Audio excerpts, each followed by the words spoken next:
to introduce today's speaker. Is it clear, sir? Madam, voice is, Madam, I am Munishwar Reddy. Sir. Speaking. Madam, voice is not clear. Okay.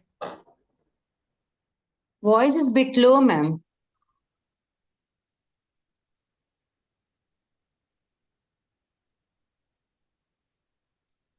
Now is it clear, sir? Yes, very audible, very audible.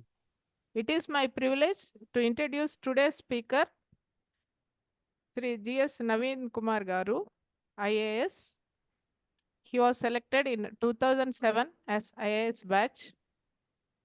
Sir is presently holding a position as Special Secretary, Secondary Education Department, Government of Uttar Pradesh, and he has been appointed as Special Secretary, Revenue Department, Uttar Pradesh, and also was given additional charge as Relief Commissioner.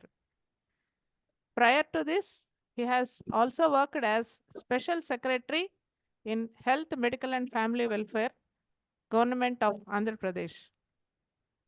GS Naveen Kumar garu, as a Special Secretary of Health, was overseeing complete digitization of all operations in government health facilities. Additionally, clinical documentation and health information portability for 5.46 crore citizens of Andhra Pradesh was undertaken, and now it is in implementation. He has vast experience in managing complex information technology projects and unites as array of stakeholders, from local leaders to state and national government representatives and also NGOs to deliver on innovative new programs. Sir has started comprehensive health care and comprehensive cancer care for non-communicable diseases in the form of creating awareness, screening, evaluation and follow-up, and a referral system and management of all the diseases as far as possible. And he has taken it up to the peripheral level.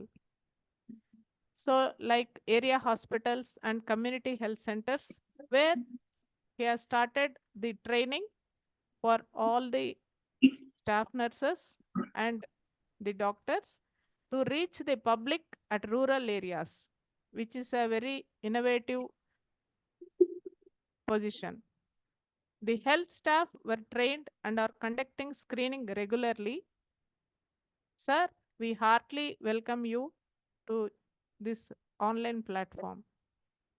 Thank Please. you, madam. Yeah. One request from you is, can you make it into sharing mode, or somebody can share that PowerPoint presentation? Yeah, yes, sir. Yes, sir. We are sharing. It is already shared, sir. Sir, it is already given to you, sir. No, it is with me. Can you put it on this one? Share. Yes, sir. Yeah.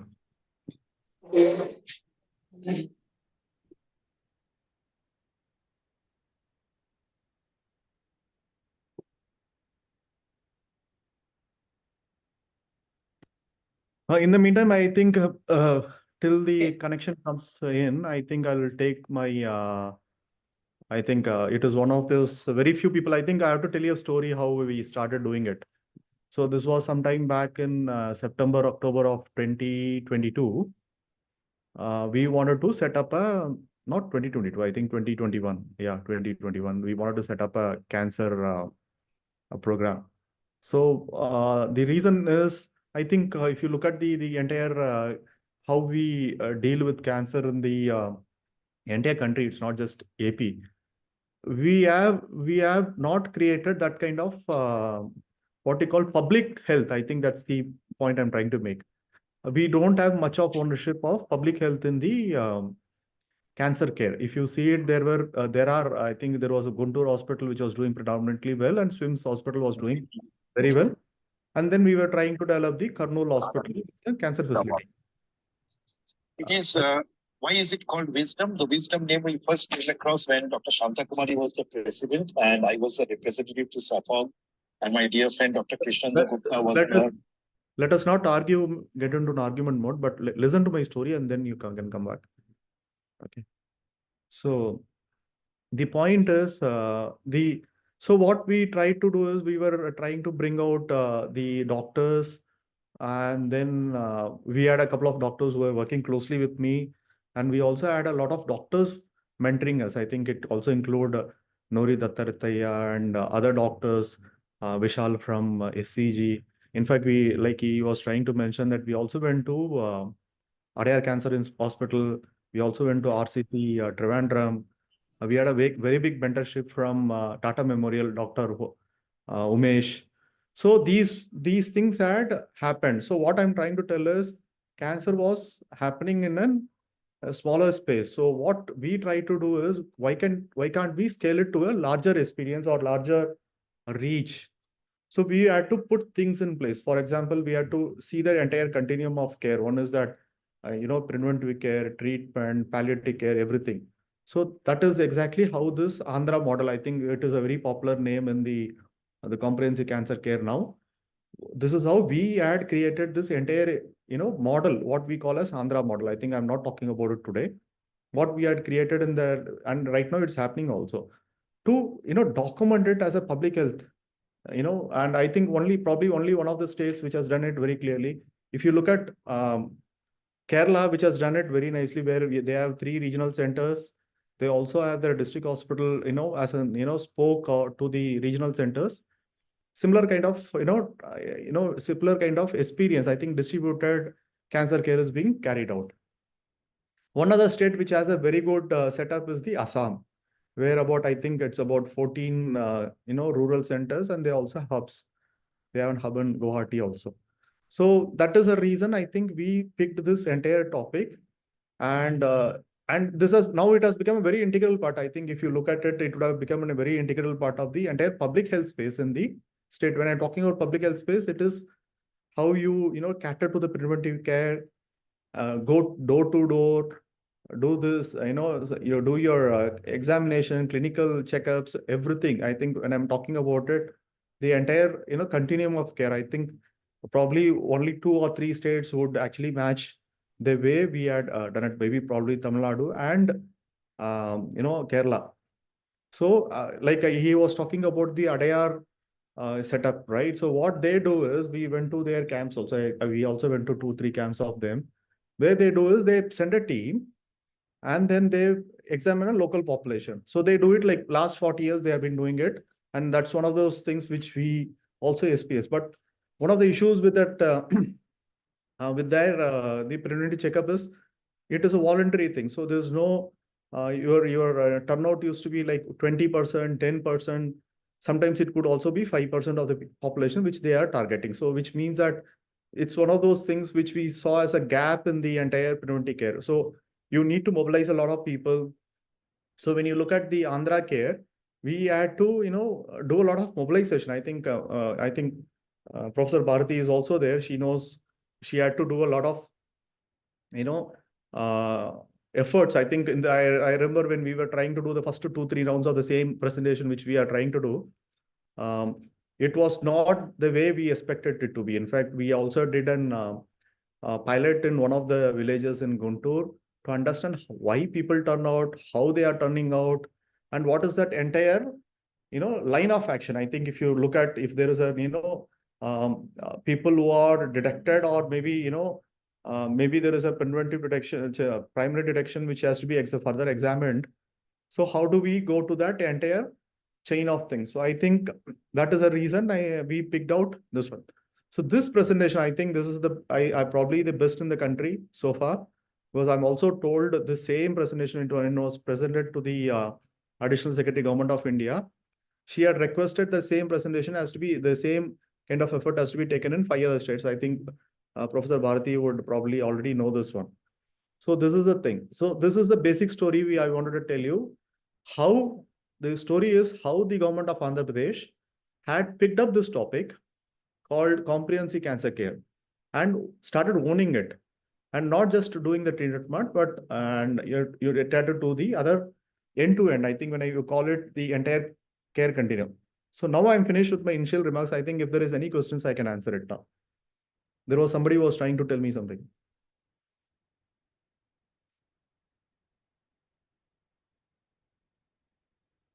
Is there any questions?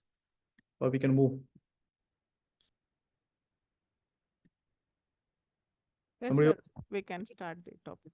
Yeah, so one of the things which we see, there were multiple strategies which we were trying to understand. I think when you look at it, I always talk about this when you look at public health perspective, can we do the entire landscape of people to be, talking? So there is one more strategy which is used, I think, which also picked it from Adyar Cancer Institute only, is the risk stratification.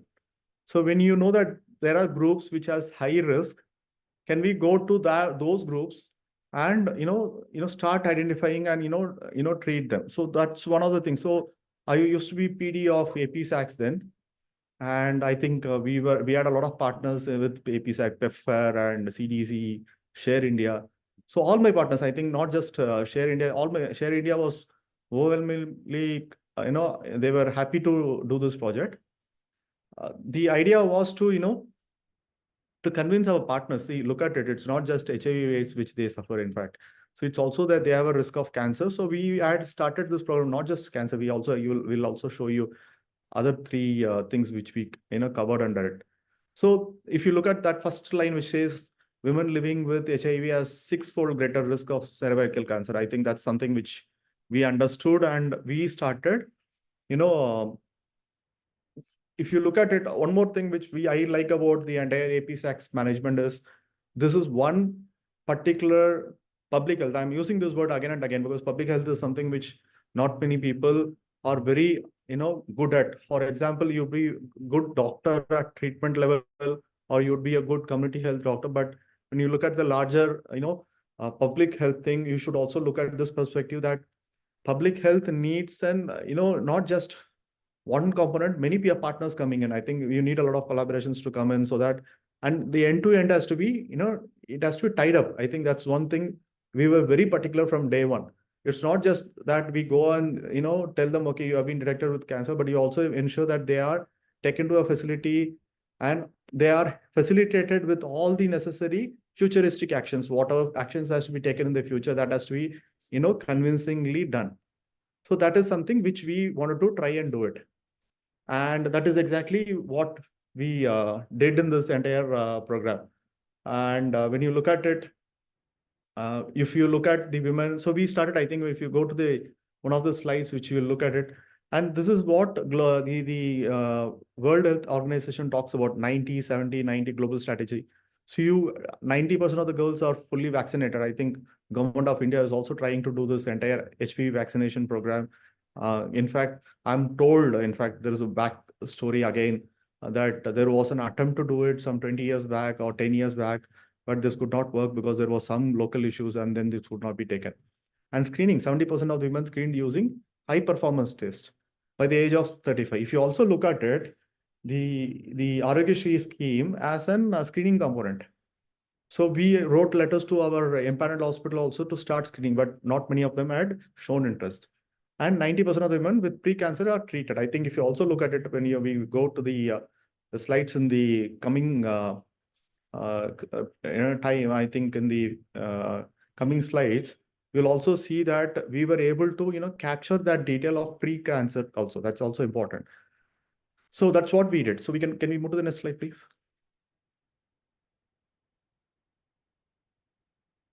And this is the national program which we call, which is being supported by Government of India.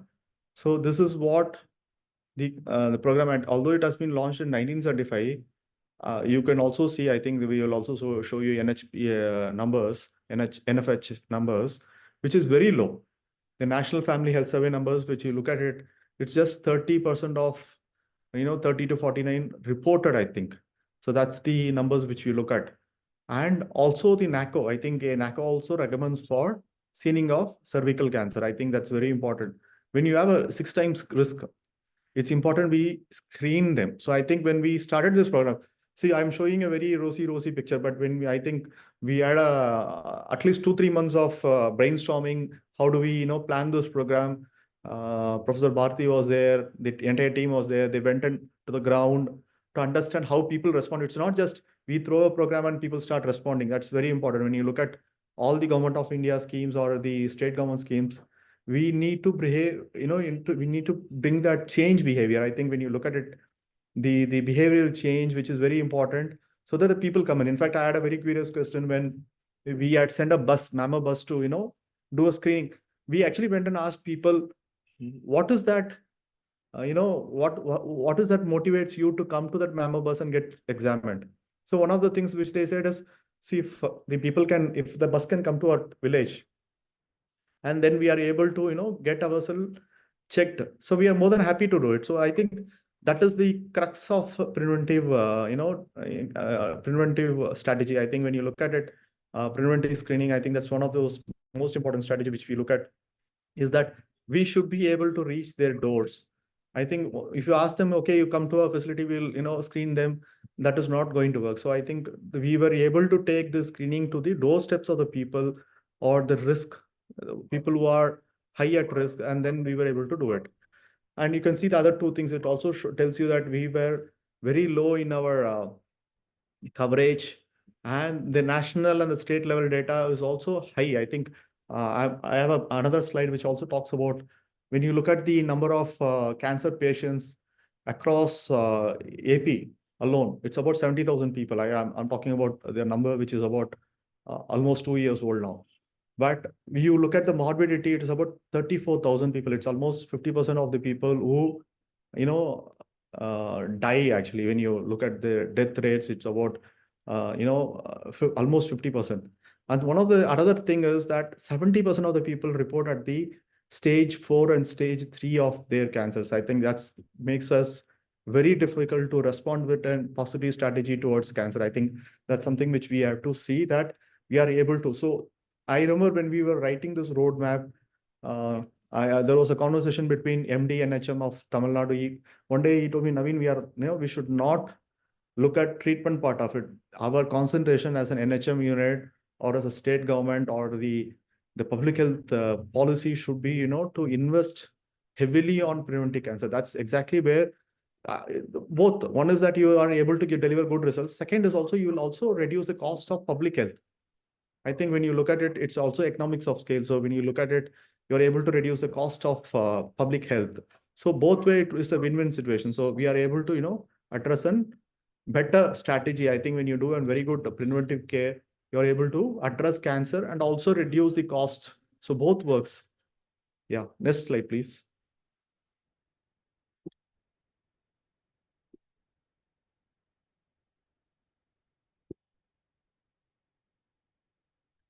So what we have done is, this is the particular situation where cervical cancer has been. I think that's the main mode of cancer response or the preventive screening which was happening in was to do an pap smear test. I think that's something which we were, but it takes a lot of time. I think it takes a lot of time. So there are two other tests which were available. I think VIA and HPV, which was also available, but not many are taken. And if you also look at it, this data is very important, that there was no data recorded. I think that's something very crucial. See, when you look at cancer care, it's not just you screened a person, you have to go to the same person again after 5 years to screen them, or maybe 3 years or 2 years. So there is a time also, so which means that you need to go back to the center, the person again and again for a period of time. It's that's what it also makes it a point that you need to have a longer continuum of care. So I think it's very important you have that, you are able to track them.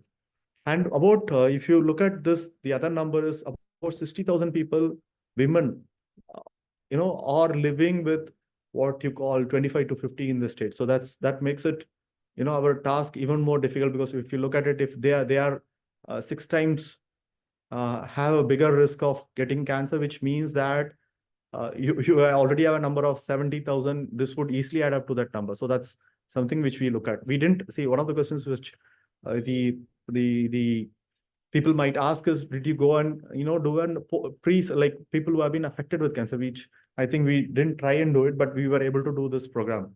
Yeah, next.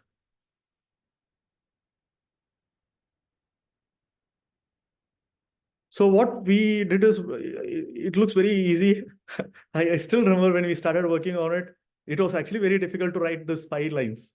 It's, I think, I'm talking about a thing which is, it looks very easy on a slide presentation, but when we remember doing this on the, that's the reason I wanted to talk. I'm not going to give you a medical perspective of it, or I'm not going to give you an, you are all experts. I think all the people who are sitting there who are experts. Everyone has their own view. That is also one of the things which we learned. The point here is, when you do things on scale, I think that's something which we look at. When you look at, when I call public health again and again, we are bound to do it on a scale. If that's exactly how you reach out to the last person or the last mile, and also reduce cost. I think everything has a cost. There is a slide which in one of my other presentations which talks about it.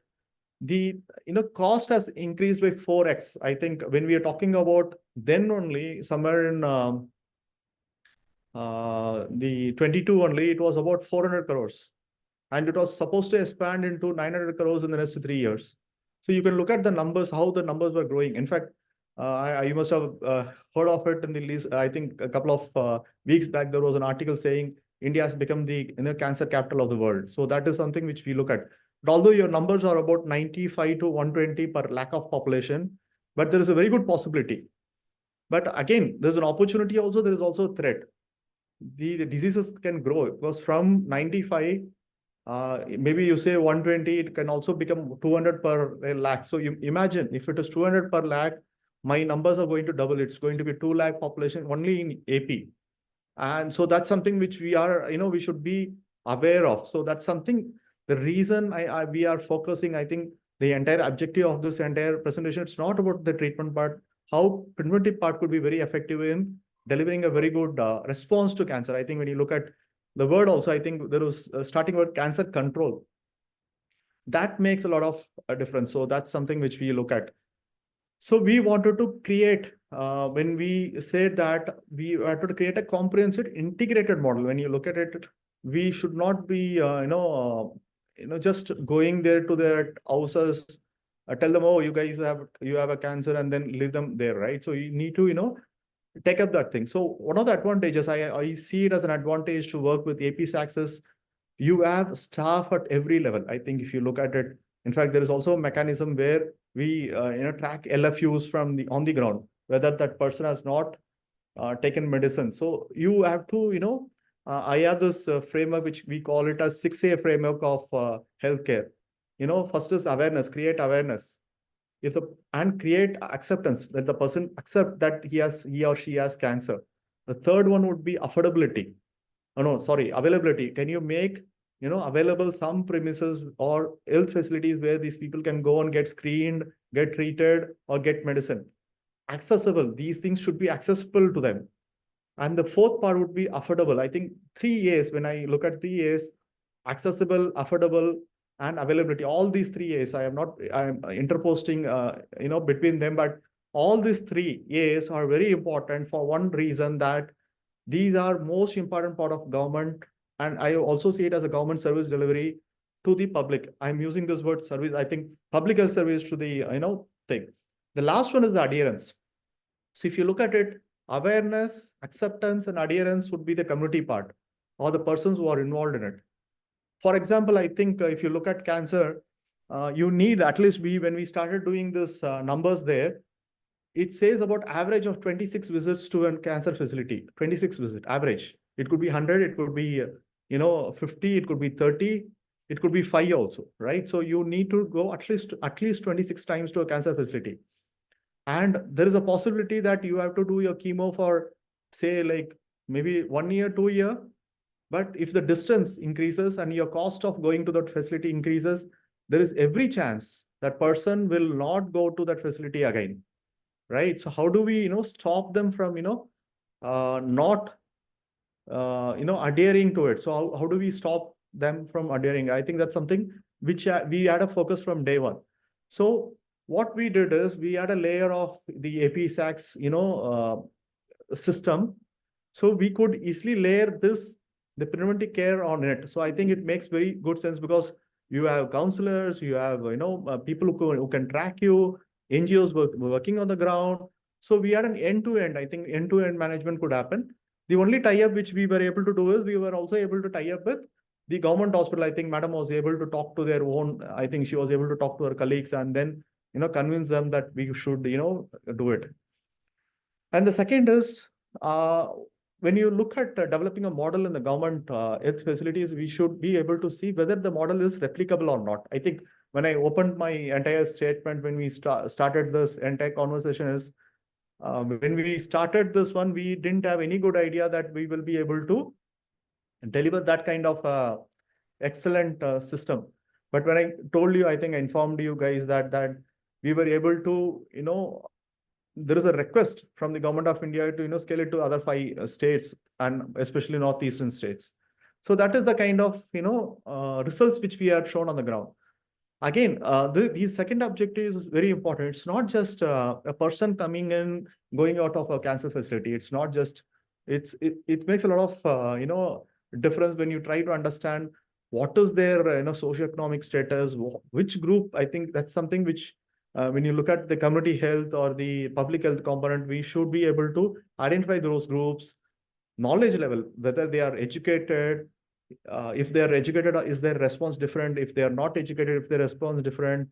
So these are things, in fact, it doesn't make a lot of difference. I remember people facing the same kind of problem even if you're educated or non-educated. So it's like, so but when you talk about at a public health perspective, it's important that we document each one of them. I think I cannot come around and say, okay, educated people are also as bad as, uneducated people. I think that's something which it's not, it doesn't make sense, but it's important that we ask questions and understand whether these people have really understood or started accepting. So maybe your strategy towards an educated person would be different, and strategy towards an uneducated person would be different. Strategy toward a daily wager, I think that's something important.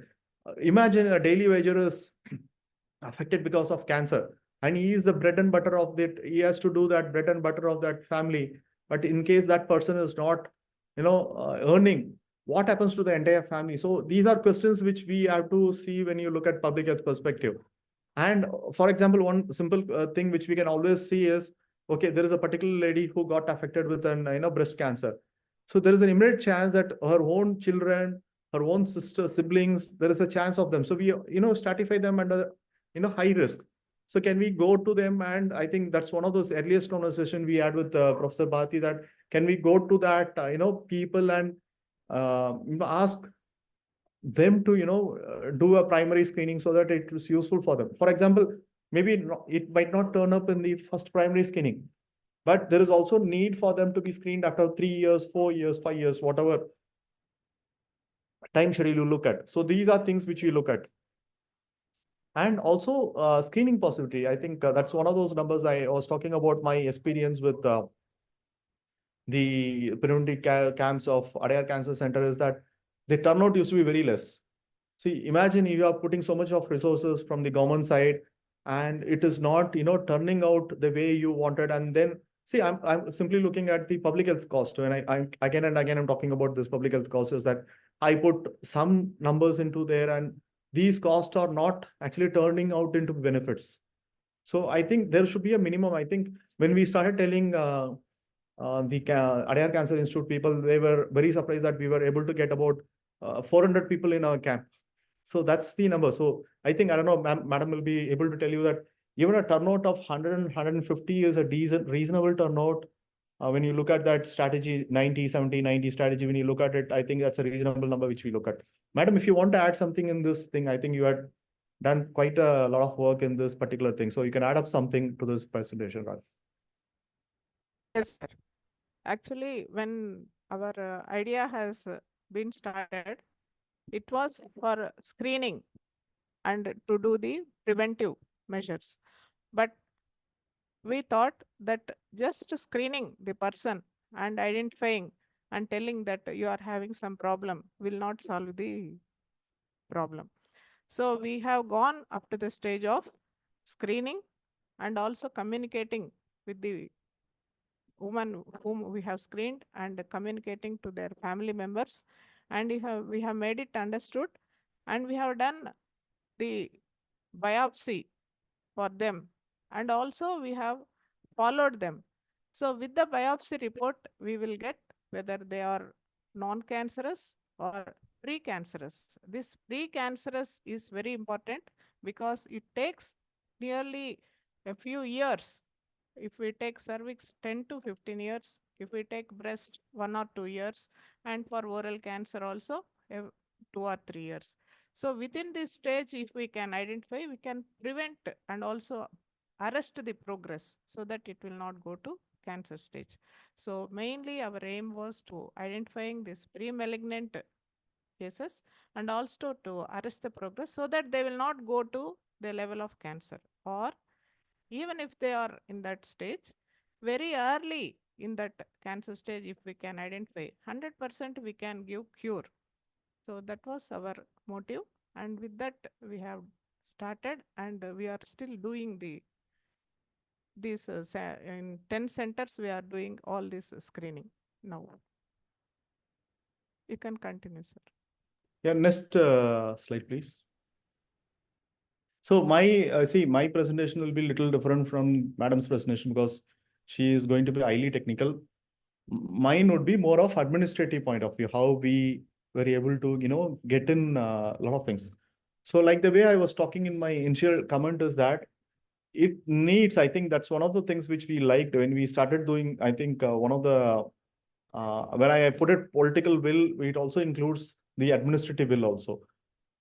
The entire ownership of NHM, the health department, and also the health minister, and also the chief minister then was so good that we were, if you ask them something, I think that the only thing which we were stopped was the money requirements. Otherwise, we would have simply rolled out that entire project in no time.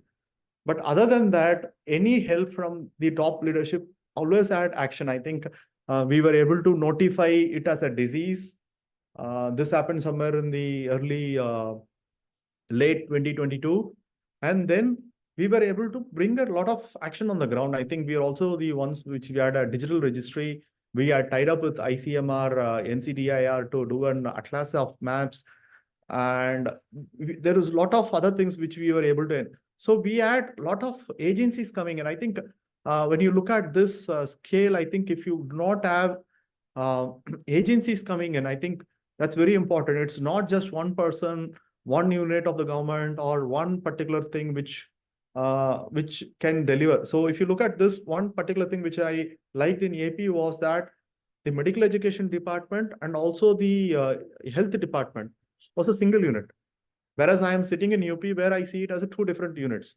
So it makes it very difficult if there are two different departments. It's very difficult for you to do a similar thing. I think it's very difficult if you start trying to do it because you need a lot of inter-departmental coordinations also. And then you also have a different line of people to talk to. So this was one thing which we were able to do because there was only one line of people who had to take decisions. Second is we were able to bring in a lot of funds. I think I think when we started telling CDC, Melissa is the head of CDC for this component, SACS component. She was forthrightly very happy doing it. In fact, I remember we attended one conference in Delhi. She was also presenting the same AP thing because this has become a model everywhere. I think if you look at this, something which we have done it, no other state, when we talk about this particular thing, no other state has done it in the entire country. That's exactly the reason I picked this topic today for one reason. Not even Kerala has done it, not even Tamil Nadu has done it, which are very good states in terms of what they do. So these were one of the things which we learned. And I think the most important part is that your confidence in the system, and when you look at it, your confidence in the system will come in when you are able to deliver. I think when you are able to deliver the last mile of treatment. I think if you are bringing an hospital, so which we brought Adhar Cancer Institute, Homi Baba Cancer Institute, I think Rotary International, I think ma'am is also working with the milk banks there. So there were a lot of institutions coming in. I think that makes a lot of difference. It's not just few people coming in. And if you look at it, my entire presentation, if you look at it, see, government has put like 30-40% of their part in it, but the entire 60-70% part comes from other players. That's important. So this also makes a very good it's not that the entire dependence is on government to deliver, right? So it's also the other partners who are coming. So look at it. We were able to bring community mobilization. I think that's something I would put that is the most important component of an preventive screening strategy. I think if you have to look at it, the community mobilization, bringing in people. I think you can send a doctor to the ground, you can send a screening team to the ground, you can send the entire, you can also send a mama bus to the ground. But it is important you need to make them accept that thing. Okay, it's for our own good.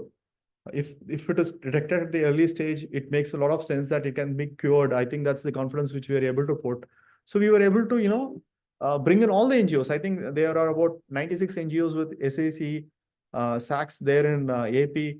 All of them had a very, and because one more thing which we see is when you look at when you're building a public health system, the results have to come in. I think if you do not show results, people will say it's just another program, right? So you have to create confidence in the system that people will start seeing results. I think that's something which we are able to do. And we were able to train, that is the most important. If you see one of my previous slides and this present slide, we were able to use VIA tests as a strategy. I think a couple of you might have an discussion on talk. Why do you have to go for a VIA pap smear as a best strategy? See, we had all these talks then. So we strategize. See, when you look at public health perspective, can we do scale? That's the question which we look at. So we were able to do, train, the supporting staff and the facilities to, do a VIA test. And we are also able to do, I think the numbers will come by, and then you can see diagnosis, treatment of invasive cervical cancers, which will happen. I think, madam, you have a better role in this one also. I think if you want to add something to this slide.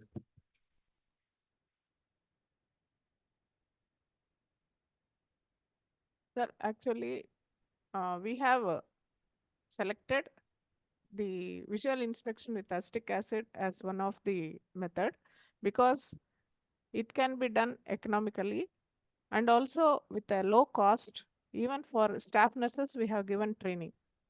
If we select the other methods like pap smear, we need the pathologist and also we have to take smear. Smear taking is okay, but pathologist should be there for giving the report, and then we will get the report. So in some places where there is pathologist, there we can do it, and again there cost effective is the VIA. If there is any suspicion in acetic acid, definitely we can take biopsy, and that is the gold standard even if we do pap smear or this VIA. And with the biopsy report, we are giving correct treatment for the woman who has already got screening. So like this, we are using that. That is also a method which is highly sensitive, and also specificity is low than pap smear, but VIA is good. If there is any suspicion, we are going to biopsy, and we can take other methods also.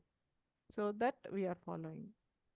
Yeah, so the point madam was trying to tell us, she had a technical point of view. My administrative point of view is, it is cost-effective mechanism, and it was easy for us to teach nurses. So these are two things which we relied on, to do it. So that is the reason we were able to, pick this entire thing. So yeah, so that's the reason we had picked up this particular strategy to do it. Yeah, next slide, please.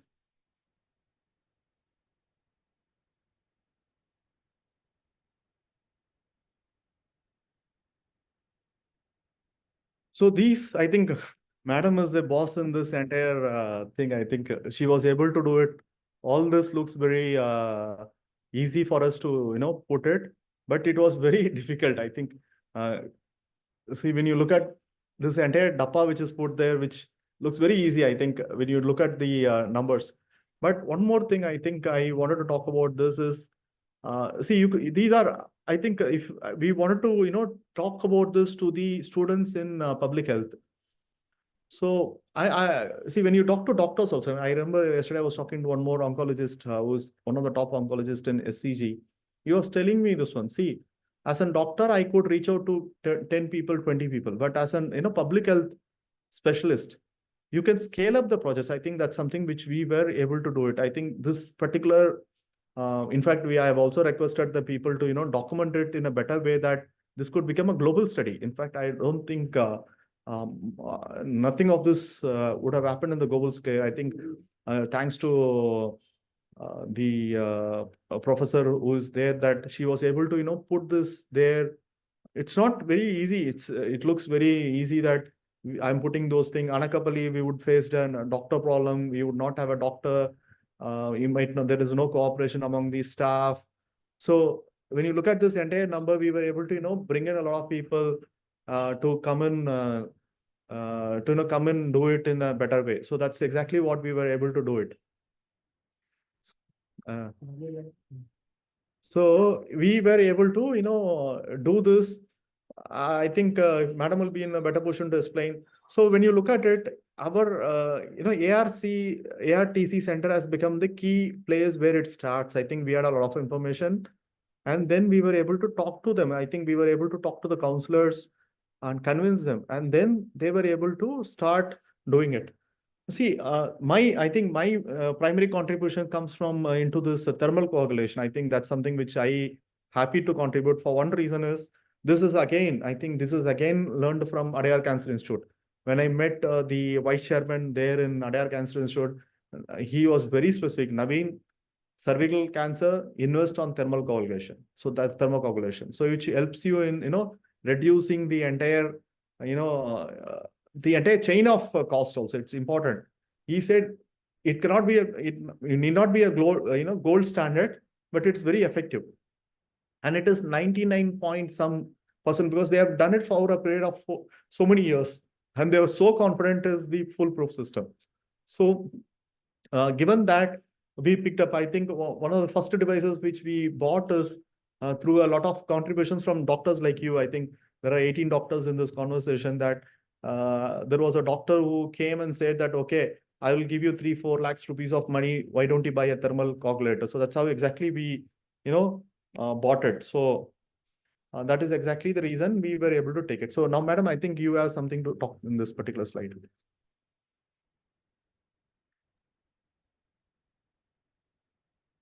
So here, the first 5 centers which were allotted are Anakapalli, Madanpalli, Rajamandri, Pedapuram, and Aganampudi.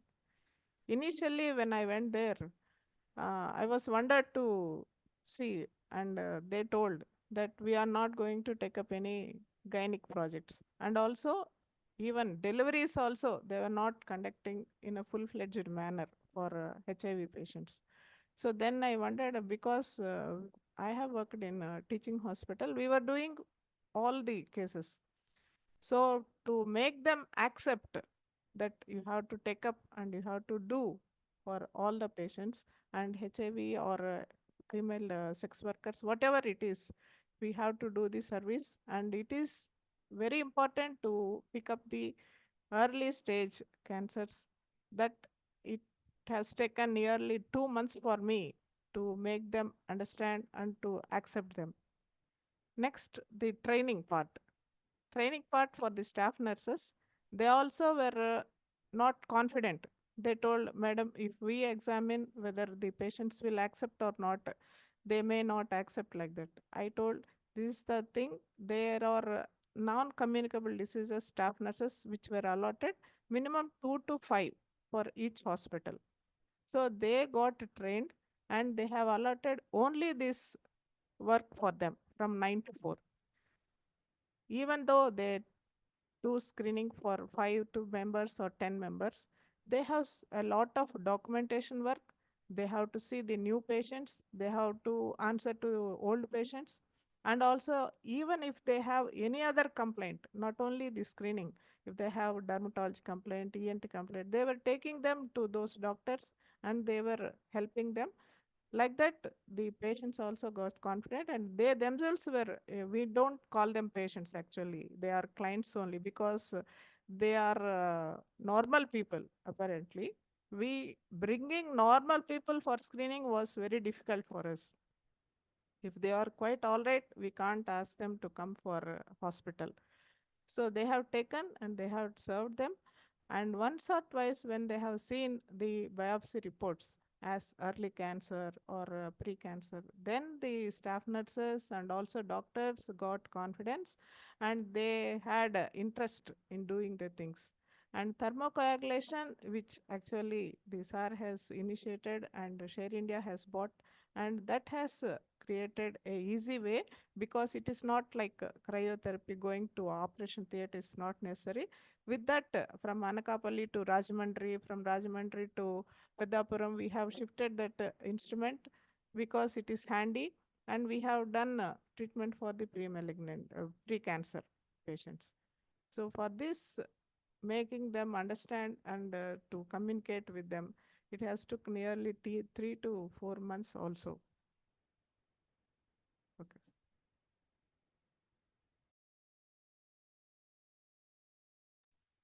So one of the things which I wanted to point out is that palliative care, I think we also had stressed a lot of need for palliative care. When we started, I think ma'am was the only one who was available in the government setup to do the palliative care, because I think she was only trained doctor. Probably one more would be there. I'm not recollecting exactly. But now if you look at it, we were able to align with a lot of people. I think madam had conducted training program for nurses also, so that we were able to at least it's not just you need to be an expert in palliative care. You should know components of public health care, like palliative care, what could be that. And now I think, I don't know how many people you are trained so far, ma'am, for in public palliative care. How many doctors are trained and how many nurses are trained now? Staff nurses, 4 members have been trained, and doctors, 2 members have been trained in online training. But there are people who are interested now. They are coming out and they are asking for training in online as well as offline also.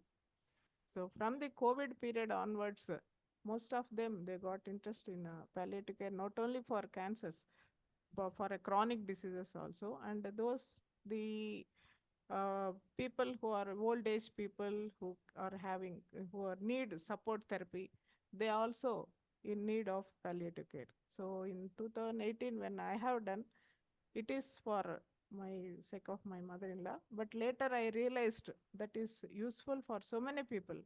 So many people will be asking me to tell the source for palliative care and how to get support.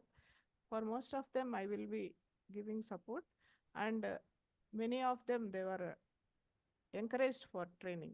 So now nearly 10 people, they are on the verge of training. I think there was a chat comment which says that about 800 people in 10 sites. Naidu Garu has put it.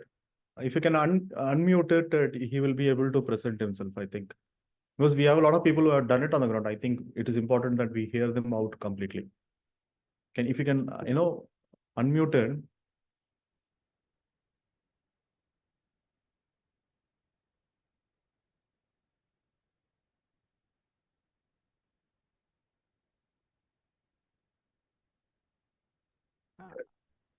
Can you unmute him? She is doing, sir. I think Mahalingam is also there, I think. He is also very important. It's the Yes, same. sir. Sir, good evening, sir. Naveen, sir, good evening. Good evening, yeah. I am also associate of Dr. Bharathi Madam and Dr. Mahalingam, sir. Dr. Okay. Naveen, sir, started this program, very beautiful program. Madam trained 800, more than 800 healthcare providers. And also, Madam is conducting periodical trainings, virtual trainings on quality assurance. We try to implement the quality assurance also. And also, as you said, Madam said, there is a lot of resistance still, but there are a lot of challenges we've overcome with the help of APSACs and NHM, DME, and APVP and hospital superintendents. That thermocoagulate is very, very useful. Madam tried to sustain this program. Madam trained the many doctors in Anakapalli to use the thermocoagulation to treat the patients themselves. Madam unable to move all the centers. Initially, she moved all the centers. Now, Madam, wherever she go, she train the people. Rajamandri Gynecology Department recently requested us, Madam, also to train all the doctors, because there is a department, gynecology department. There are assistant professors, associate professors. They want to get the training from Madam on thermocoagulate, sir. This is the my side information, sir.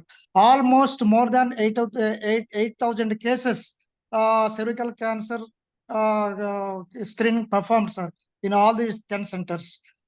In the remaining 6 months, we want to cover another 7,000 cases, sir. This is our Yeah. target, sir. So yeah, the point I'm trying to make is it looks very difficult on the scale what you have done. But if you look at it, I think this is the largest program in the country. There is no other state which has done it. So congratulations Yes, to sir. the entire team which has done it so well. And Yes, then, sir. you know, Dr. Mahalingam is also there. If you want to add something here, Dr. Mahalingam.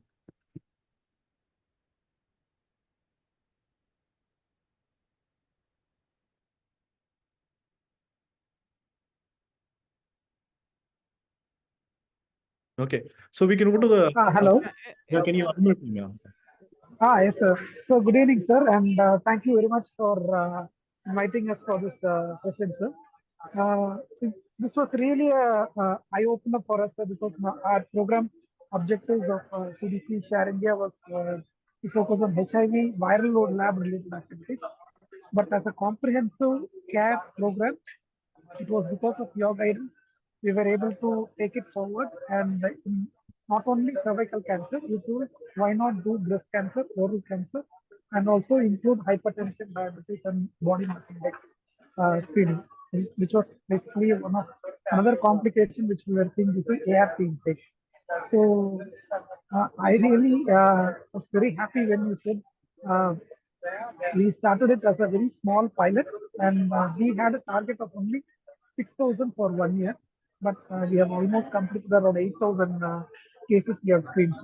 One unique thing what I would like to tell, sir, though we started this also activity for HIV infected women, we had expanded the services to female sex workers, and because the service was available in the government hospital, by word of mouth, the information went to many other women saying that, yeah, screening is done free of cost over here, and then it's for their own health. So, general women have also started to come and access services. This is what we wanted, sir, and this is happening now. So, now we are doing it intensely. This experience, we have shared it with other states like Maharashtra and Mumbai. Last month, we have done the training program, and they have started to take up. We met the commissioner of Mumbai Municipal Corporation. He said, when you did a good program in Andhra, why do you want to do it only in 3 sites in Mumbai? We will surely expand it to all the 18 sites in our Mumbai geography.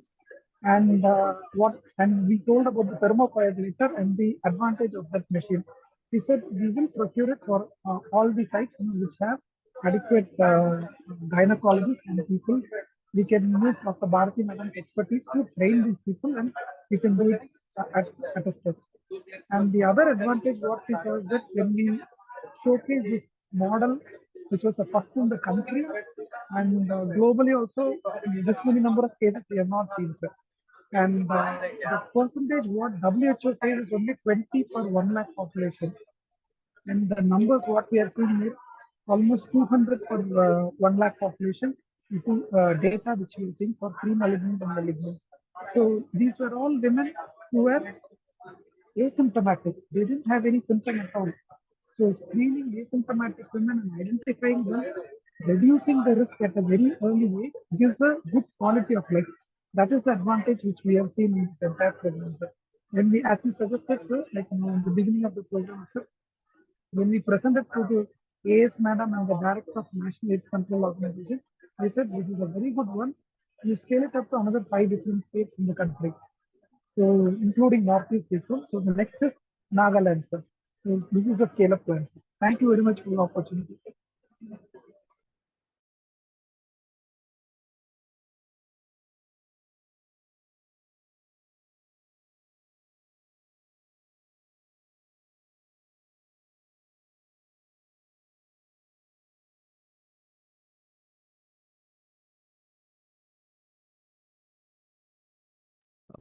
I think I got muted. So we should not forget the role of Dr. Vijay. I think Dr. Vijay L&D is one who was the key. I think it's very important that he was a key in scaling this program. When I presented this idea to him, he said, why can't we do it? Why not? So that is the kind of support I always had this with my partners when AP SACs. I think that is important. One more thing which I wanted to put it is that when this entire conversation was happening with professor is, we wanted to take this as a module in public health. I think it is important that we convert this entire exercise into a very good course material for public health. I think actually wanted to talk to students who are in doing community health or public health. First, if you strengthen that particular department in medical schools, that's my belief.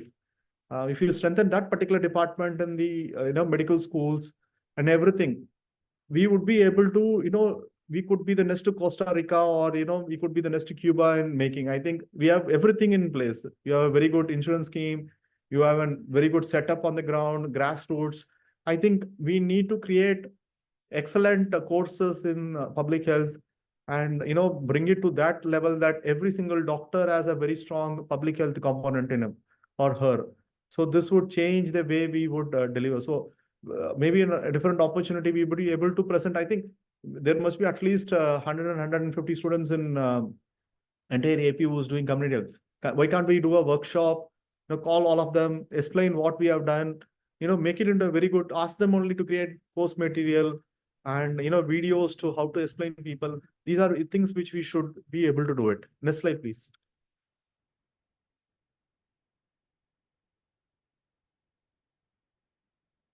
And I think Madam only had created this entire algorithm. So I think now it will become golden standards when you I think the entire team with Mahalingam and Dr. Mahalingam and Professor Bharathi is that they were able to do it. So these are things. See, there are ideas which come from the top to down, and there are ideas which comes from the bottom up. I think when you look at this entire screen, when you look at it, it is when I saw this presentation, I told Dr. Mahalingam, so beautiful presentation. For one reason, it looks very easy to see it here, but there's a lot of effort has gone into every single component there. If you're looking at it, why that NCD nurse is put there, why that gynecologist is put there, which stage they will come in. So these are very, very important thing. I think Professor Bharti would be in a better position to explain in this particular slide, because it's a very technical thing.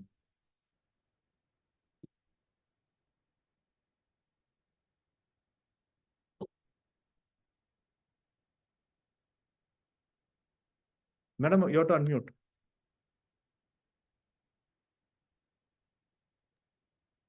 Sorry, sir. So this is the picture where we are seeing the total work which we are doing. The preventive oncology is the department which is upcoming in Mumbai. Actually, I have seen when I have gone for a conference. So I had an idea that if preventive oncology department is introduced in all the medical colleges, and if it extends to periphery, definitely we can at least control the cancers which can be visible and which we can identify. Here, first, when a woman comes to referral by ART center, or they can be brought by a TINGO staff, so they will be brought to the hospital where they are doing screening. So here the visual inspection with acetic acid is the method used for cervix. Not only this, as Mahalingam sir told, we are doing for breast, oral cavity, as well as the diabetes, hypertension, and also the body mass index for obesity. So screening will be done, and this screening with FSW, previously we were doing for FSW and also for women living with HIV, but now it has been extended to general population also. Then it will be referred to gynecologist if there is any abnormality identified by the NCD staff. So if there is referral, gynecologist will decide whether to be treated as a conservative management or to take a biopsy. So with biopsy, they have supplied the EVA colposcope also. So colposcope guided biopsy will be taken, and that will be giving with biopsy report the chronic non-specific serositis or a dysplasia, which is a pre-cancer, and cancer reports. If we get a cervicitis like report, we will be giving antibiotics, or if there is any contraindication, then again we will give treatment and once again repeat the biopsy. And next we will ask them to come for visual, that means via test. If there is any pre-malignant, definitely we will do thermocoagulation, or other methods are cryocautery or the leap, and then we will follow after 1 year. Again, we have to do the screening. So for this, definitely how many people they got treated with pre-cancer, and whom should be again taken up after 1 year if they are having a list. So documentation part and also follow up part, definitely the Share India is taking responsibility. So after 1 year again, now they are calling the people who already got treated and they are being screened once again.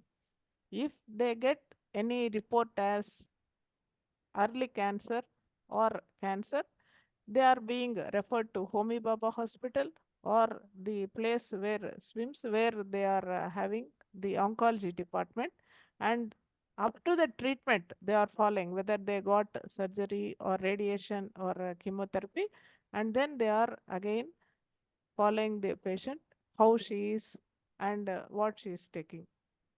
So like that, from screening stage to the entire treatment and follow up, it has been planned very well, and later after 3 years or after 1 year, whom to be called, and again doing screening also has been planned. So with this, not only doctors cannot do everything, because they can do only the technical thing, that is almost like a 25%. 75% it is bringing the people to screening, because they are normal people, they themselves they don't come, and after doing and after identifying, taking them for treatment and also following and also again bringing back. So this will complete the cycle. So with this we can do most of the service for the nation. Yeah, so my point here is the follow-ups. I think that's something very important. Either when the person is treated for thermocoagulation, can we follow up? Or even for the matter that the patient who has undergone a treatment for cancer, they should be, tracked. I think, I do not know whether the team is using that digital application we have developed. There was a cancer screening application which we have developed, app. Are we doing tracking them through the app only? So we are not doing with app, sir. We are doing along with the Share India. They are having a other method of documentation. No, But what we did is that all the ART centers ah, become they are made doing, yes, sir. ABDM compliant. Yes, yes. So that it is very important that the digital tracking, I think one of the things which I was able to do it in Andhra was to create a huge digital health infrastructure. I think we were part of the team which were able to do it. So that time, I think we also brought ART centers under, digital health, which would help in tracking. Because see, when you look at it, we need people to be tracked every 3 years, every 5 years, and maybe a message could go to them, or if they don't respond to a message after 2-3 times, a call can go to them, and then they don't respond to a call, we should be able to send a person. I think that's something which we had to look at. I think again, Dr. Naidu wants to tell something. Arogya Vijaya. If you can unmute him, he will be able to talk about it.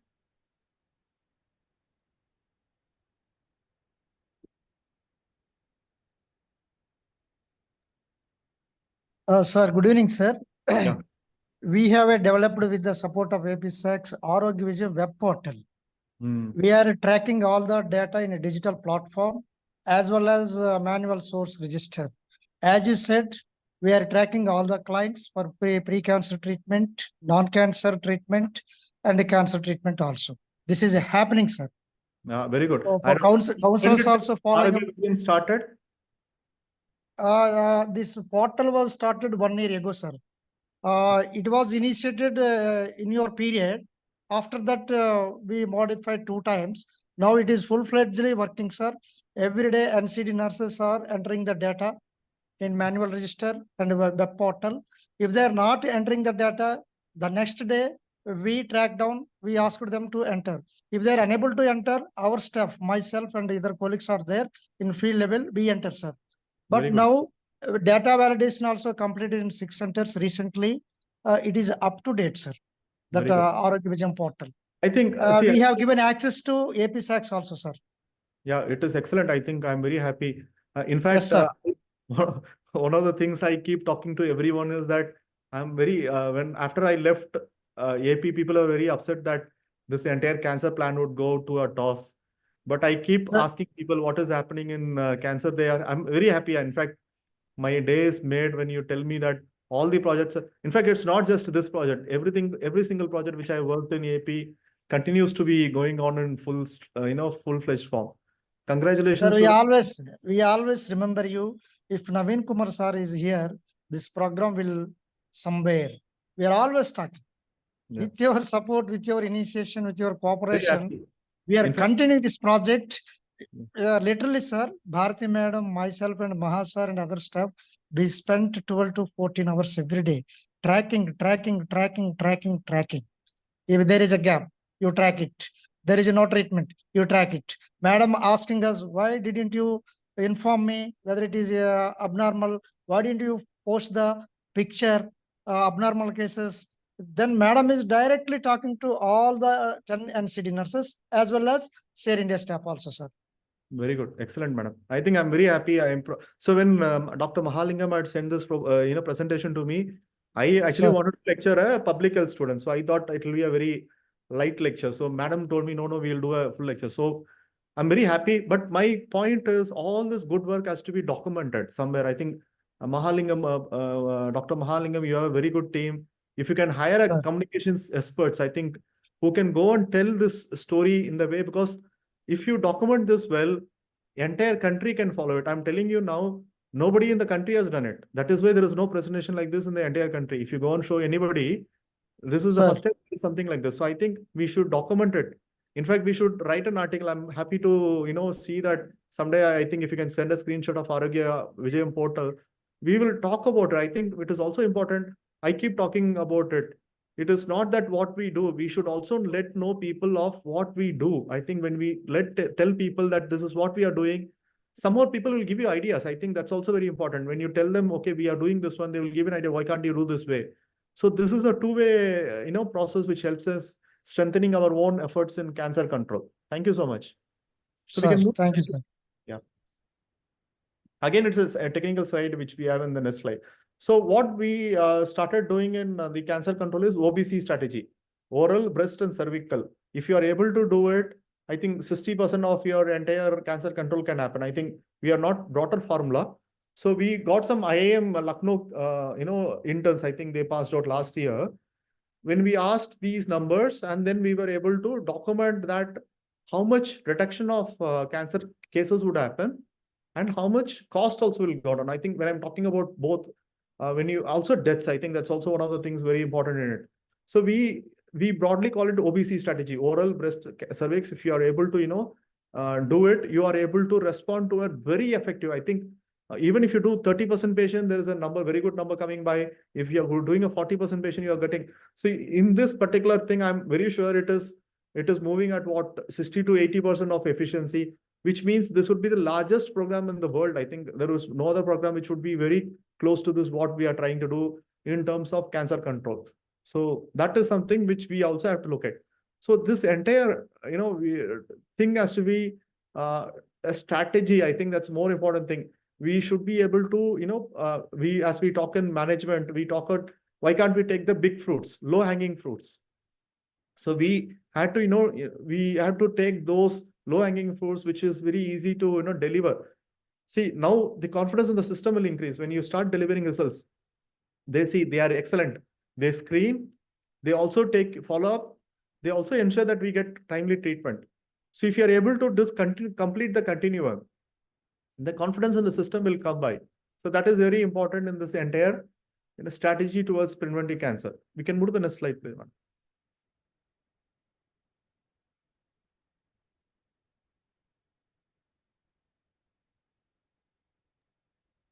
Sir, only 8 slides are there.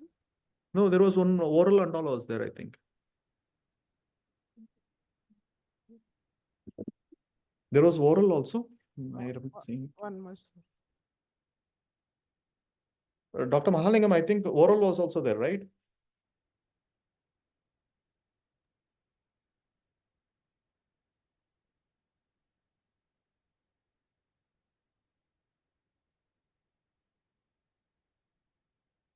There are 21 slides, madam.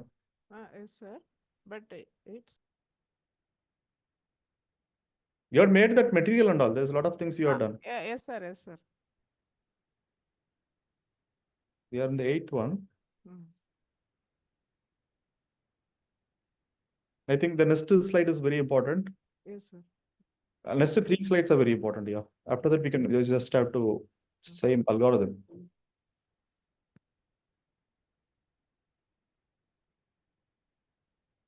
Should I send the presentation again? No, sir. She's loading.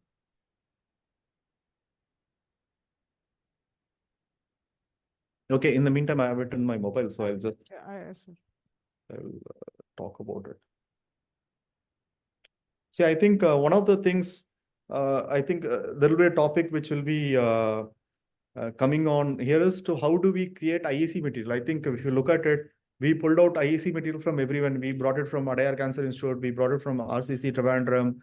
And the way it is localized, minimal information, and it should have a very good strike rate. I think when you look at communication and the IEC material, it should have very good strike rate. If you're able to, communicate in a better format of, telling people, I think that the language should be in a way that people are able to understand. It's not like it should be very highly technical. So one of the things which we did is we went back again and again into that IEC material, and we were able to get a precise material which would, help in understanding how exactly the people would respond. I think, in fact, I had a leaflets brought from Tamil Nadu directly, which was in Telugu. So imagine there are, villages around Chennai where Telugu speaking population is more. So in fact, we got the same IEC material which Adayar Cancer Institute. So if you look at it, this material, in fact, we took permission from them to, use the same material. So that is one of the reasons which we were able to create good materials, because these guys have done it over the past 40 years. One of the things which we also learn in public health management is we should not reinvent the wheel again and again. When you reinvent the wheel, that every single time you need to, do it again and again, then there's a lot of corrective measurement. So once you have done it successfully, you have learned the lessons. Can we not, learn from others? I think that's something, when you look at collaborations also, that is something very, useful when you start it at that phase where you do not know anything. Somebody has done it really well. Adayar Cancer Institute is the leader. I think I would also call it, they are the leader in preventive care, preventive cancer care. So can we not learn from that? That's something which we did. So when we move to I think we should move to the slide number 9, I think, right? If you can move to the slide 9, where you have that key inputs of for operationing. Yes, Yeah, sir. Now yeah. So I think one of the things is these are very, very, it looks like a bunch of slides put here, but these are the fundamentals. I think when you look at it from the day one, I think when we ran that project Vijayam at Guntur, I personally went there and sat there for 3-4 hours to understand why it is very important, because we were talking talking to people who are on the ground, so that these questions, I think there's a lot of elements of subjectiveness. I think when you respond to an public health care, although we call it objective response to it, but it would not be as objective as what we think as, on the ground. It would be more subjective. So site selection, you need to go to their doorsteps. I think one of the conversation when we started this entire dialogue in this presentation is that it is important when you go there, talk to them, reduce their time. I think if you are able to reduce their time, the response would be more better. So I think that is one important. Taking a senior expert, I think that's Madam will tell you in very detailed response, but I would only tell you in administrative point of view that the confidence again, if you tell that there is a gynecologist coming there, they will be very happy. There are, experts who understand the top approach. I think when you look at it, maybe the NCD nurse would not be the perfect person to understand, but she would need some guidance from a top person. So if you can create that kind of environment, it is very important that it is, it can be done quickly. And next is, in fact, one more thing which we did is, before the screening happens, there is a door-to-door health survey which happens. I think madam will be able to tell you in detail, so that there is a basic assessment done, okay, and it is important. The second is the line listing. I think the token mechanism because you are bringing people who are already, affected, or some way, it's also we don't have a very strong weather situation anywhere. So it is also important that you line it out so that they don't have to spend their entire day for screening. I think you tell them this is your slot, they were able to come in at the right slot, get their own screening done, and then move out. So you also reduce, I think, everything. I think this particular exercise which has happened is, I would call it business like. I think I would call it management. A lot of public management strategies have been implemented in this one. And second is the most important component. I think the Dr. Naidu also spoke about it. Professor Bharathi is also very important, is that our strength lies in how much how good our support staff, I would call it the nurses, the hospital staff, are strengthened. I think if they are very strong, of our battle against cancer is won. So I think that's something which we looked at. Orientation, I think we have a lot of NGOs. I spoke about 96 to 100 NGOs would be there in in this particular place. I think one particular, when you look at one particular ART center, I think there must be not less than 5 to 6 NGOs working in parallel. I think that's the experience everywhere. And the last one, which is my favorite thing, is we need to assess our own people again and again. It's not just one-way communication. We should also track them objectively. In fact, there are 5 nurses. Are the 5 nurses doing the same kind of work? If they're not, what is the gaps? It's not just you strengthening them. It's, if you know the gap, when you assess them nicely, you are able to strengthen them better. I think that is, see, when you look at public health component, it cannot be that 4 nurses are doing well, 1 is not doing very well. So we cannot leave it to that thing. So we should have a basic baseline, requirement, or, service delivery. I would call it that way. There should be a basic service delivery, expertise, which should be there with each of those people on the ground.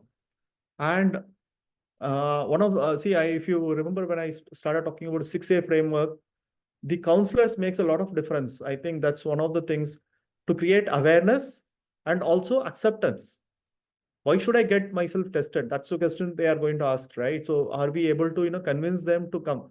So the 2 A's, the awareness and the acceptance component of it, can, become better. And the last one, I think, madam, I remember in the first case, she had to actually go to Kakinada hospital to convince the doctors, let's, do test. It is as simple as that. Getting past me a test done is that. So she had to talk to doctors. So, but I think when you look at it today, after we started this program about almost 18 months back, and when you sit here and look at it, it's very enjoyable for one reason, that we are able to deliver a lot of things. So the last one is the entire SACS network. I think that's something important, which for this program, I would say the success is that it is based on a SACS network, and we are able to deliver. So can we replicate a different model for beyond the SACS network? It is very difficult. I think that's something which we have to explore if you are to have a very clear understanding. We also engaged with a lot of private sector. I think madam will, after I speak, I think she will be able to tell more nuanced way of how we brought quality into our training. Quality, I think quality is one thing we should not compromise. I think we should, I always love this word called relentless improvement. We should be completely improving ourselves every single day, that we are able to deliver our own quality. I think it's not that somebody came, we treated them and sent them off. It's not that we should look at. Government facility should be the best facility. We look at AIIMS Delhi, In fact, for that matter, if you look at swims, I think it's one of the best facilities you'll have. Homi Baba. So these are centers of excellence. I think they have delivered on quality. And I don't think any other, in fact, if you look at it, there is no other organization which would be, very high on this thing. So creating material, I think Dr. Naidu is talking about it. SOPs, going back and forth on SOPs.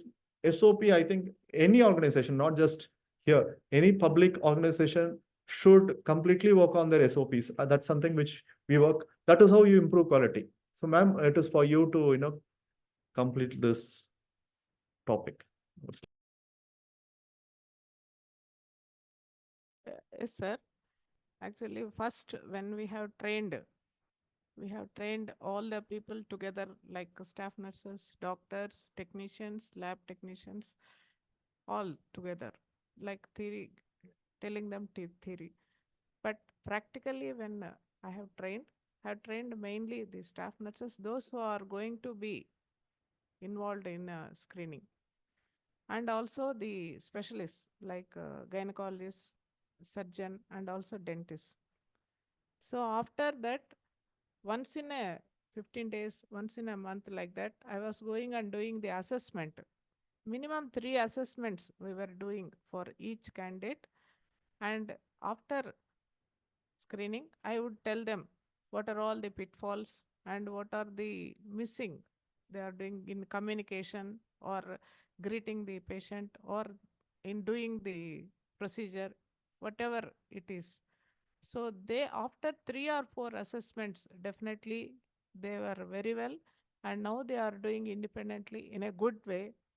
And whenever they get any doubt, definitely they will call me, and they are doing this training part and also the communication as well as the assessment. These three has made them good in the sense of now the patients, they themselves are getting the other people, the general population also, and they have confidence on the staff who are doing screening, and they are coming forward.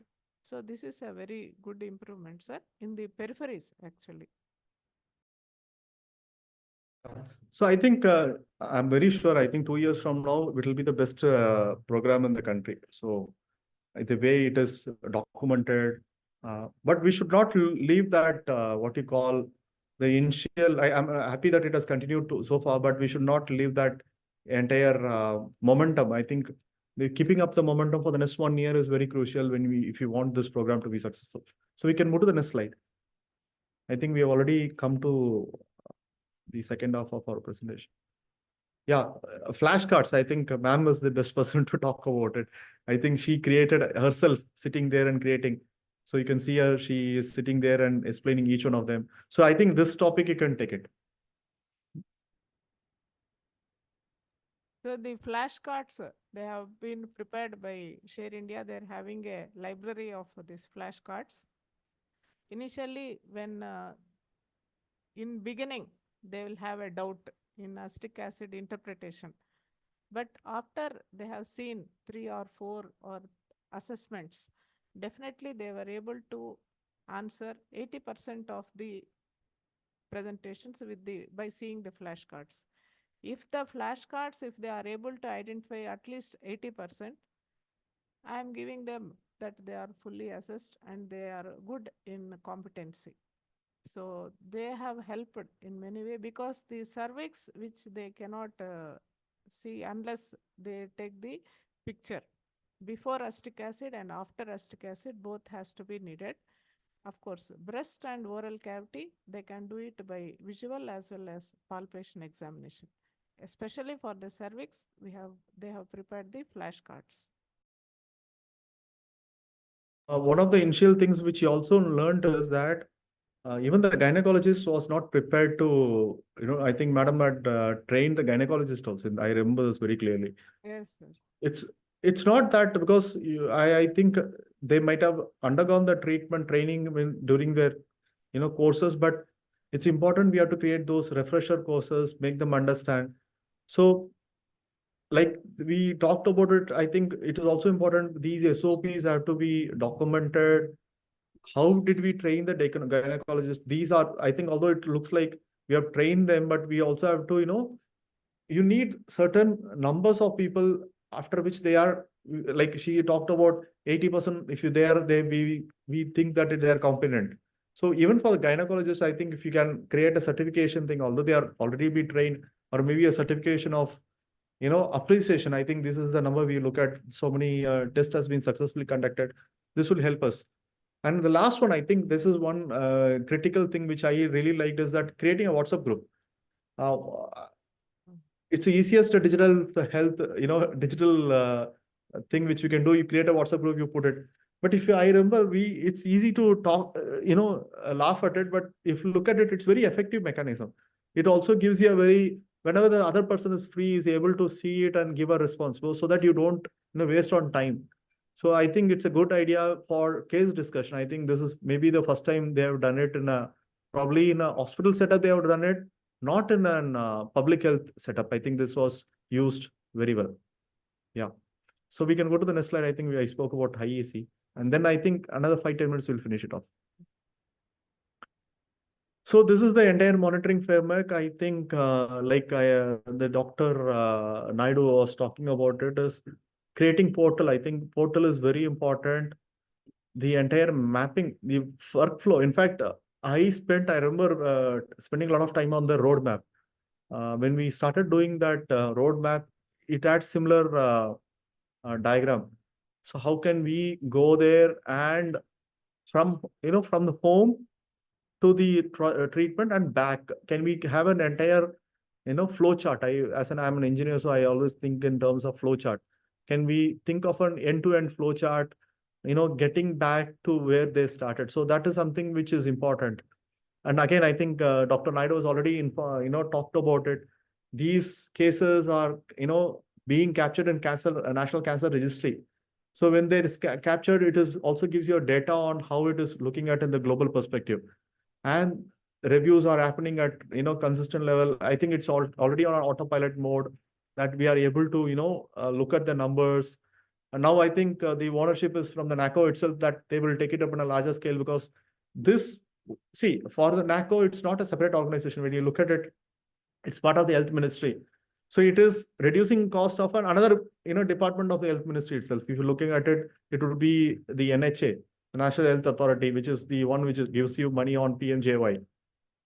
So it's a win-win for each one of them if you can do a very effective preventive cancer program. I think excellent work by the Share India. I would always, when I saw this presentation myself, I was surprised that this has gone so well, so beautifully done on the ground. I think that's something which very important. And ends were tied up. It's not that if you look at this entire presentation, you would not see that it's a lot like a loosely done presentation. I have not seen. We have seen. Madam has also seen many public health programs which are delivered. See, for example, HIV/AIDS is the most successful one. Even then, you would not see such a beautifully every single component of the flow chart. The entire continuum of care is taken care of and responded to is also very important. So congratulations to the entire team. We can go to the next slide. Yeah, IEC, I already spoke about it. See, when you look at it, it is so simple. Even a common man can understand. And we made it in all local language. In fact, we were trying to develop a mascot also, but we could not do it.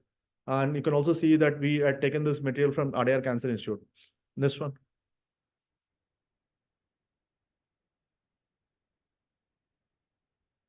I'm not going into numbers. I think, madam, if you want to talk about the numbers, I think already Dr. Mahalingam had explained these numbers in his role. So these are numbers. One of the things which was for me was that Anakapalli had a very, very big numbers, but it also had a lot of people were examined. And I think there is something which we had to look at Anakapalli. I think that's something which for you guys, you have to get it on the ground. Next.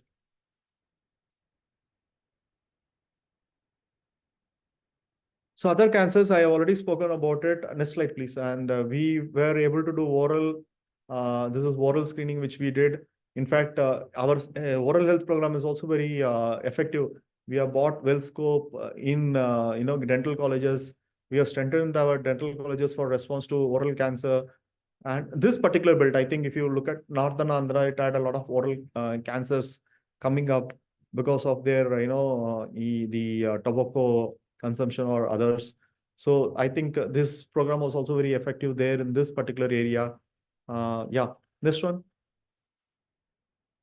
Yeah, when I spoke about OBC, so the breast cancer is also, but surprising factor in this that in this particular group, I think we would see more cervical cancer. I think Madam would be able to tell me better.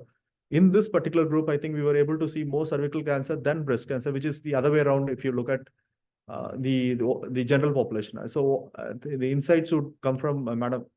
Can you explain why there was more cervical cancer? Sir, cervical cancer, they are at highest risk because that group of, they are having risk factors as HIV and also the female sex workers. Breast, actually, the benign problems will be more than the cancer. And also almost all of them, they are having children and they are bringing up, they are good at breast feeding, everything. So probably there may be other problems, but breast cancer is comparatively less because these people, they are not, that means these people, they are having more benign lesions than cancer lesions. Cervix, they are at high risk, so they are more prone compared to general population. Okay. Next slide, please. Yeah, one more thing is when you look at NCD, I think this is the most important story which I wanted to tell you is the entire continuum of care is shifting to NCD.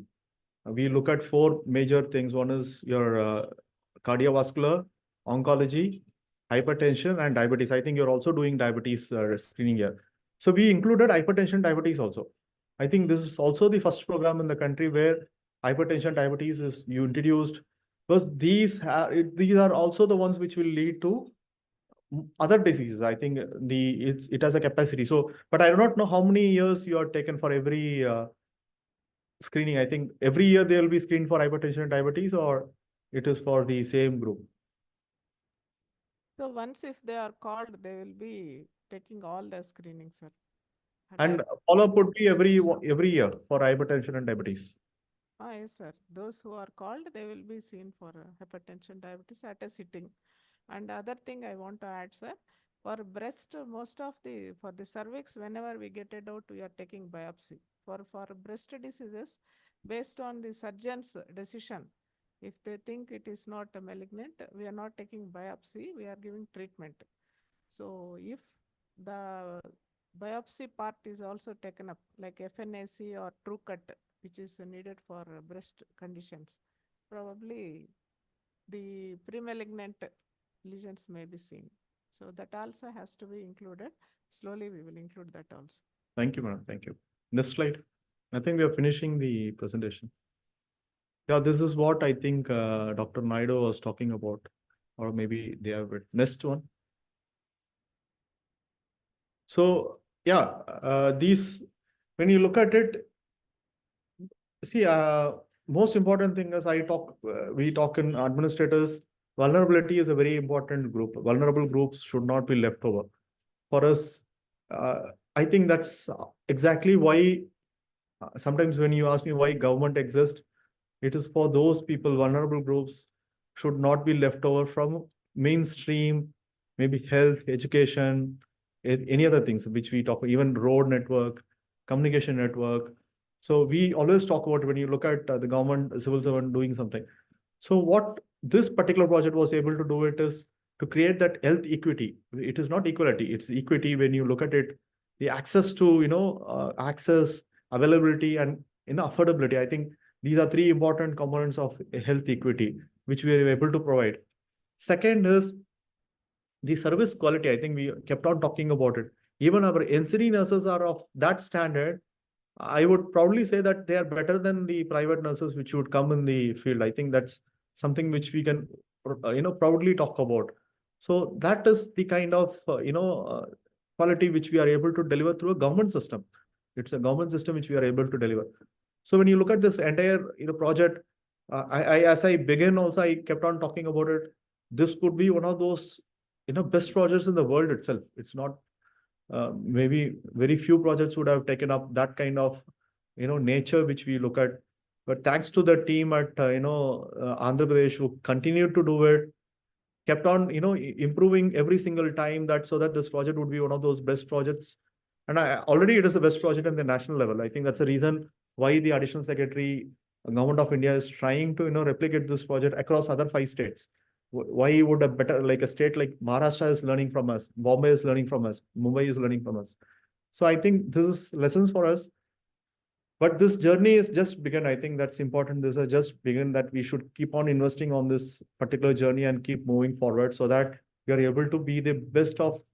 I think there are, in the next 6-7 months, people will come from outside to study the Andhra model of cancer care, not just this particular area, but the entire other cancer care which we have done. So I think last slide is, I think it's already there in the last slides. Yeah. We have spoken about all of them. So the next one. Yeah. So this is what I think Madam only created this poster. I remember this one. We had taken permission from this woman, but it makes a lot of sense. I think we have that message. I think we are screened for cancer. I think that's the message which we were able to tell. And thank you all who are part of this entire conversation. It's a journey. I think it's not just one time. In fact, I remember I'm a relief commissioner of UP now, but I still fondly remember my health initiatives which have happened. And I try to, whenever given an opportunity, I think this one particular thing I'm very fond, which is also close to my heart, is that we were able to pull out a very good comprehensive cancer care project in AP. Although learning from other states, I think one of the things which we were trying to able to do it is that we quickly learn from other states. I think states like Karnataka, states like Kerala, Assam, and even for that matter Tamil Nadu. So we were able to pick the best of what they have learned and then put it into a scheme of things so that it can be rolled out into a very comprehensive cancer care. So thank you, madam, for this opportunity. I think any questions we can move, and then couple of minutes we'll close it. Sir, one more. I have added the hemoglobin also in this, along with the diabetes and hypertension. I have requested all the superintendents, because anemia is the one thing which we can prevent. We have added for this NCD hemoglobin also in their list. Okay, thank you, madam. Thank you. Okay, sir. Any other questions? We can take the questions and then we'll conclude. But try to make it into a very comprehensive course for public health people. I think this is one of the best courses which you can create. I think I'm very sure of it. Oh, okay, sir. We will try. Any questions? Then or else we'll move out.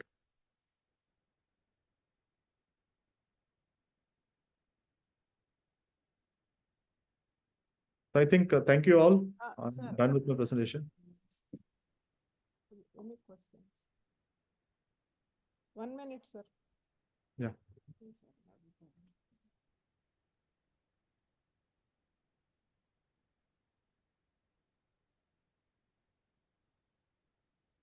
Any questions, please raise the hands. Any questions, please raise the hands. Or you give an unmute option also. Yes.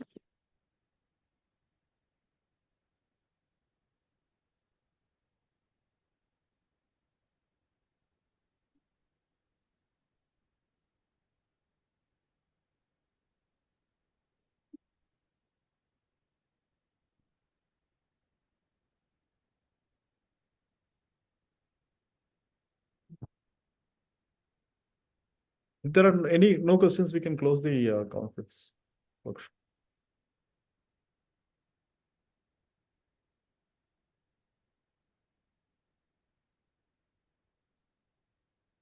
Okay, sir. There are no questions. Yeah, it's 1.5 hours already, so it's Yes, sir. close it.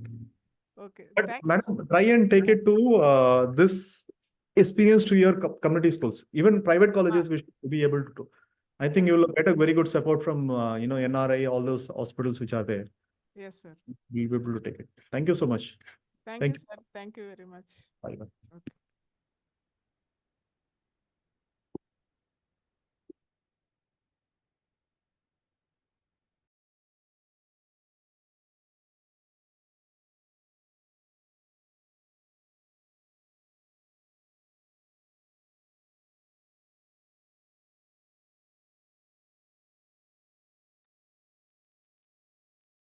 So I hope everyone of you have enjoyed the session and you have come to know a lot of information as to actually what the real problems outside the medical side.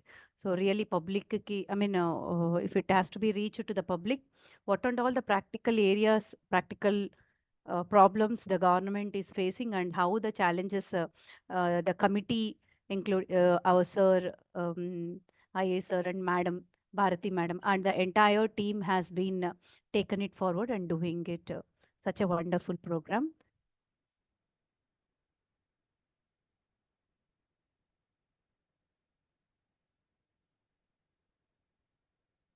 Anybody, if they want to ask anything, you are at liberty. This actually, I thought sir will give a lecture, but he made it an interactive session. And this is what we have struggled and we came to a stage 1. Still, there are still more stages. If anybody have any questions, they can ask.